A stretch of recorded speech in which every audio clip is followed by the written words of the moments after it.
Graduation kag recognition sa mga eskwelahan madayon sa natala ng schedule sunod sa La Carlota City LGU.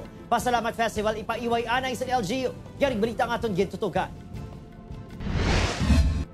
7 ka barangay sa La Carlota City, Negros Occidental ang labingan nahalitan sa explosive eruption sa Mount Canlaon sang Abril 8 sunod sa LGU.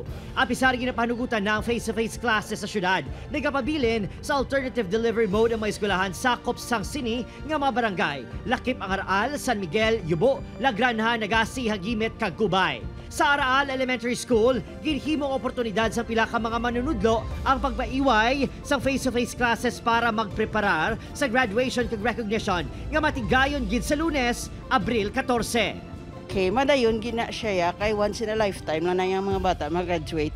Hindi na kami gusto yung maka-experience sila sang natabo bala sa pag-pandemic. Si Jerzel Bagain, excited na sa iya paggraduar.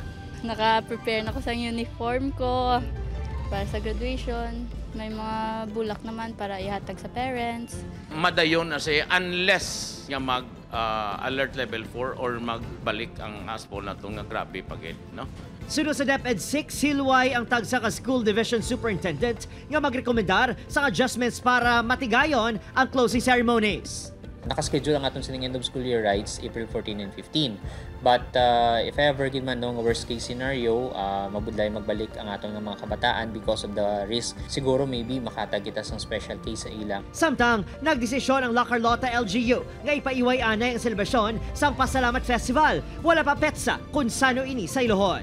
Nagpain naman ang Office of Civil Defense sang dugang nga pondo para sa evacuation centers nga ginatanaw madugayan pa ang pagtinip sa evacuees. Karagdagan tulong na pinansyal na galing ng Pangulong Bongbong Marcos, yan ay pirmado na namin lahat, hinihintay na lang natin yan. May masobra 1,000 pang individual sa 4 evacuation camps sa La Carlota City. Apuli, diya. Galing ito yung muni kami. Ano niya magunta itong bulkan niya?